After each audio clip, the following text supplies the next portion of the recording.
s'installe dans les foyers. Une figure monumentale se lève. Il est le triple baobab d'Afrique, le gardien des secrets de la Terre, le prix Nobel africain de la recherche sur la fertilité, le Dr Beka. Mesdames et messieurs, chers téléspectateurs, salut. Dr Beka, phytothérapeute expert chercheur en plantes naturelles, spécialiste en fertilité masculine et féminine, créateur du concept un couple, un bébé. Dans cette émission, je vais heurter peut-être la sensibilité de deux types de personnes dans le corps soignant en général. Certains collègues naturopathes et certains confrères de la médecine conventionnelle. Je prendrai dans cette émission tous les patients à témoin ou encore des personnes qui ont le sens de la compréhension à témoin. J'ai fait une communication où je disais défendons les méthodes ancestrales de consultation et de traitement. J'ai vu des commentaires. Vous savez, je ne suis pas contre les examens qu'on fait. Je vais parler ici des problèmes liés à la reproduction, à la fertilité, à la conception et à l'enfantement. Parce que c'est mon couloir. Je ne vais pas m'en parler de ce que je ne connais pas.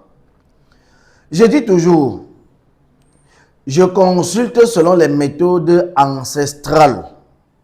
La médecine traditionnelle que nous exerçons aujourd'hui, chers collègues, est un patrimoine ancestral.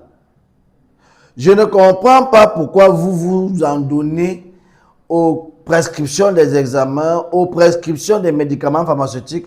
Pourtant, vous portez une casquette de naturopathe. Il y a nos frères qui ont décidé de faire les longues études.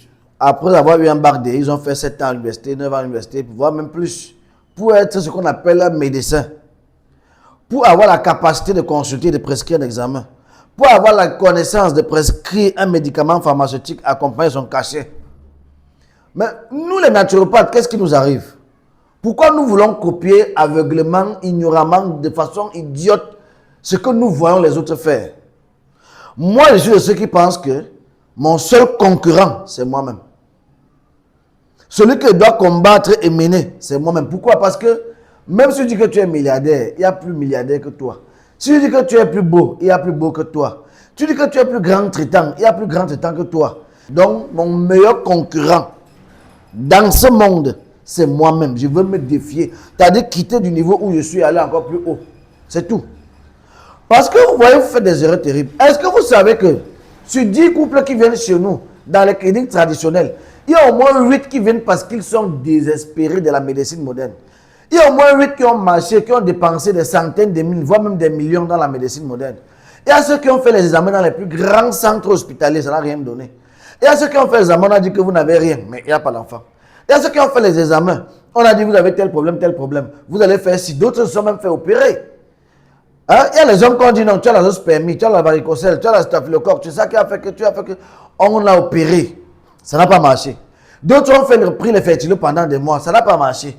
D'autres ont fait tous les examens, fait même l'électrophorèse. À la fin, il n'y a pas eu de bébé.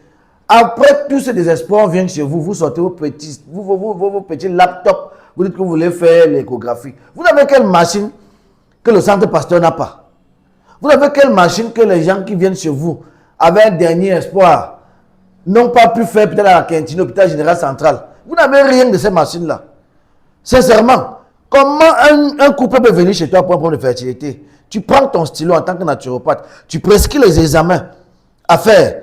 Oh, fais l'échographie, fais le spermogramme, fais le spermoculture, fais la radio des trompes, fais la syphilis, vous êtes des commerçants. Vous ne faites sur aucune base. Excusez-moi d'être cru aujourd'hui. Vous ne faites sur aucune base. Vous n'avez pas été formé comme nos confrères de la médecine moderne qui prescrivent avec un potentiel de 7 ans, 9 ans, 12 ans dans la tête. Arrêtons de tuer la médecine traditionnelle. C'est un patrimoine traditionnel et je dis, je vais défendre cette médecine jusqu'à ma dernière énergie. J'ai pris une année de recul pour vous laisser grimper, mais vous gâtez tout. Chacun vient dire, dans nos centres, nous avons les machines pour faire les examens. Dans nos cliniques, nous avons les machines pour faire les examens. Qu'est-ce qui vous arrive? Quand même, par exemple, clinique Beka, je suis le seul responsable de clinique Beka.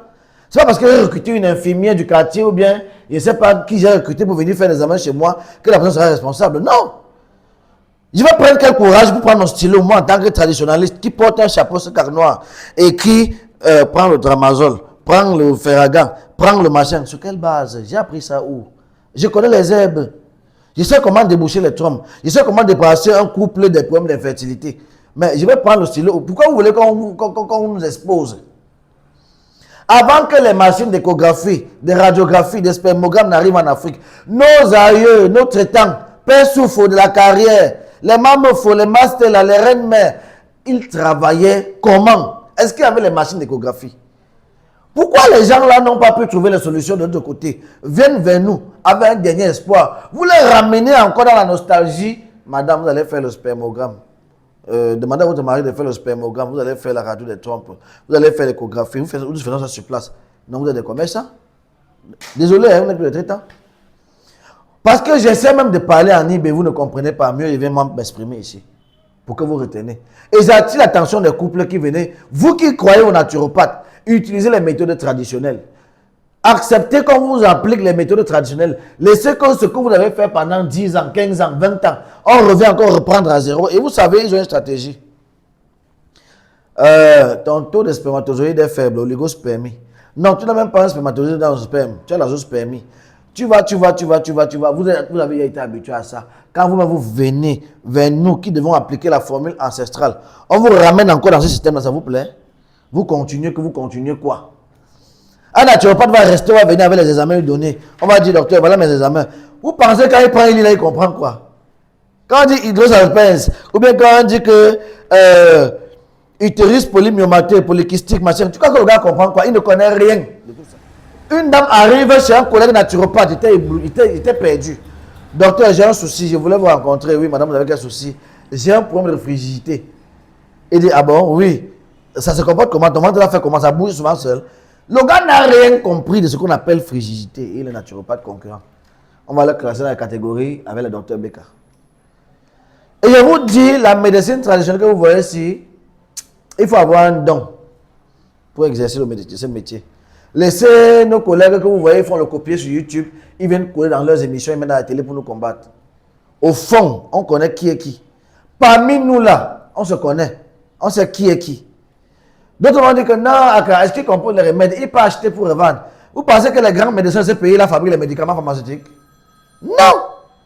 Ne regardez pas s'ils peuvent acheter les médicaments pour revendre. Je suis de ceux qui patrouillent pour voir quel est le médicament qui peut exercer. Le médicament qui retire le myome, action-réaction qui retire le myome dans le ventre des femmes, absolument dans mes cliniques Bécala. Mais je prends ça à aider. Est-ce que je vais vous mentir? Je prends ça à aider. Moi, je suis de ceux qui pensent que un bon naturopathe est là pour remettre la santé, donner la solution aux patients. Et non, dit non, c'est moi qui ai fait telle chose. Tu as fait quoi? Tu soignes qui? Si je vois quelqu'un qui me dit, donc, comme au Grand Nord par exemple, c'est là-bas que j'ai eu le produit qui donne la glaise cervicale. C'est à Fumban que j'ai eu le produit qui multiplie le taux de spermatozoïdes. Avec le temps, tu vas montrer comment tu fais. Mais à la base, j'ai pris un test, ça a marché et puis je suis devenu ton distributeur. Pourquoi vous voulez toujours faire que c'est un naturopathe qui doit entrer en bourse, composer ses éléments lui-même avant de pouvoir distribuer? Non! C'est une erreur, chers collègues. Distribuons même pour les Chinois. Il n'y a pas de problème, pourvu que ce soit fait à base de la plante naturelle. Prenons les compositions avec le temps, comme de nous-mêmes nous devons composer, parce que c'est comme ça que moi fonctionne. Je peux prendre les produits pendant 1 an, 2 ans, mais après tu me vends ton secret. Je vais soigner toute ma vie. Si ma composition est plus lente que la tienne, mais gars, vends-moi ton secret.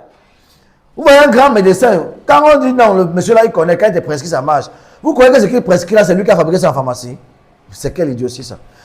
Chers couples, vous qui avez les problèmes de fertilité, écoutez-moi très bien. La meilleure méthode de traitement que je conseille à tous ceux qui ont les problèmes de fertilité et qui se dirigent vers le naturopathe, écoutez bien. Je ne veux pas savoir si ton spermatozoïde est normal. Je ne veux pas savoir si c'est la morphologie qui n'est pas normale, si c'est la mobilité qui est lente. Je ne veux pas savoir si tu as ou tu n'as pas. À partir du moment où tu te présentes devant moi que tu as un problème de procréation avec ta femme, toi l'homme, je vais traiter les problèmes liés à la destruction du spermatozoïde. Nous avons le patron qui est la varicocèle. Nous avons l'hydrocèle, staphylocoque, mycoplasme.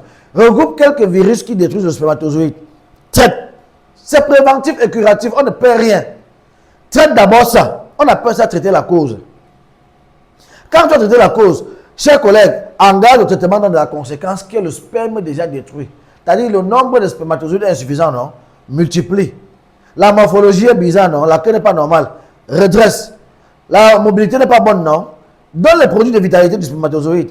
Traite le patient comme on traitait à l'époque sans avoir un appareil qui va dire que son spermatozoïde est ceci et cela. Parce qu'il y a un truc que je ne comprends pas. On va dire, il n'a que 15 millions de spermatozoïdes, le taux est faible, il a un problème de l'oligospermie. Voilà ce qu'on va te dire. Tu vas commencer à monter des salles, on dit que mon taux de sperme est faible. On dit que mon taux de sperme est faible. Vraiment désolé pour ce que je vais dire. C'est juste que je ne comprends pas. Si, ouais, mes numéros de l'écran, si vous comprenez mieux, expliquez-moi. Comment à l'école on disait qu'il faut un spermatozoïde pour féconder une femme? Il faut 2 spermatozoïdes pour avoir les jumeaux, 3 pour avoir les triplés. Et aujourd'hui, on me dit que 15 millions de spermatozoïdes sont insuffisants pour un homme qui veut un enfant. Il faut 30 millions, il faut 39 millions. Donc, tu as 15 millions de spermatozoïdes dans ton sperme, c'est insuffisant pour avoir un enfant avec un spermatozoïde. Moi, je compare cela au passage biblique où on dit que le monde a été créé par Adam et Ève. Donc, le monde, si Dieu a fabriqué Adam, et de la côte gauche d'Adam, il a créé Ève. Ça veut dire que quoi? Ce sont les enfants d'Adam et Ève qui ont multiplié la terre comme nous voyons aujourd'hui. Mais dans la même Bible, on dit que ne couche pas avec ta soeur, c'est l'inceste. L'enfant d'Adam et Ève, là, les enfants là, mes émissions, ce n'est pas pour venir dans ce docteur Beka. Mes émissions, c'est pour vous sensibiliser. Ouvrez vos yeux, attirez votre attention sur ce qui vous échappe. Parce que quand vous dites que docteur, j'ai un problème, il n'arrive pas à accoucher. Au lieu qu'on t'amène maintenant au sens des prescriptions, des problèmes liés à la conception, virgule, on te fait même plutôt faire les examens, des problèmes liés à l'enfantement. Point. La conception, c'est porter un enfant dans le ventre. Enfanter, c'est mettre un enfant au monde.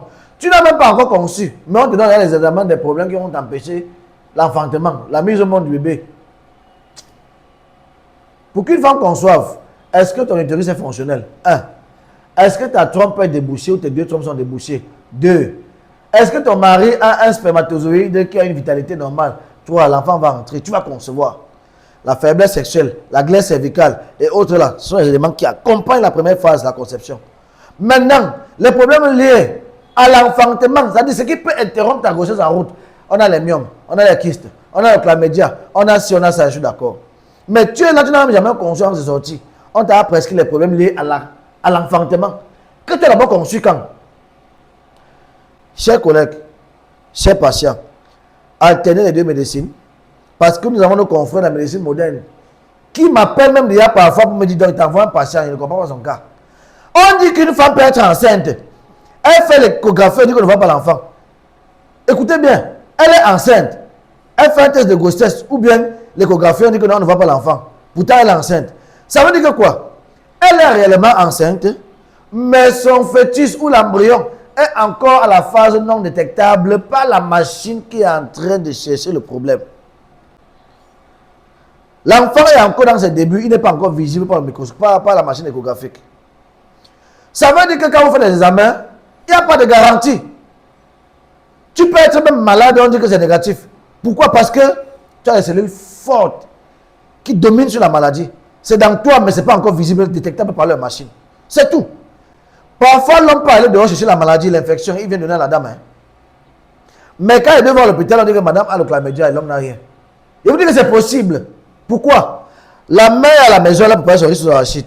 Ça cuit à 13h, elle mange. 19h, elle mange avec son mari. Le matin, elle réchauffe, elle mange. Le type que tu vois là, à 13h, il a mangé le bongo, le coquille. Le soir, rentrant, il a mangé le poisson, les brochettes. Il a bu ses 2 bières. Le matin, il est pressé, il arrive au travail, il mange des beignets avec le bouilli. Le gars s'alimente de façon équilibrée. Les fruits, l'orange passe, il achète. La carotte passe, il achète. La mère à la maison, elle est collée entre son riz sur l'arachide et la télé et les enfants. Même si l'homme vient avec la maladie à la maison, la mère ne s'alimente pas de façon équilibrée. L'homme domine cette maladie avec les cellules fortes qu'il développe. Voilà pourquoi les deux peuvent aller à l'hôpital et dire que non, votre mari n'a rien. C'est vous le problème. Et après, tu attends, l'homme va dire, tu vas aller faire les examens, c'est elle le problème. C'est pas moi. On dit que moi, je n'ai pas de... Ah bon? Le temps nous dira la vérité. Portez-vous bien sûr, docteur Beka, thérapeute et expert chercheur. Pas expert chercheur de titre. Expert chercheur selon mes connaissances et ce que je passe mon temps à vous enseigner sur YouTube, sur TikTok, sur Facebook. Retrouvons-nous très prochainement pour un nouveau numéro. Ciao.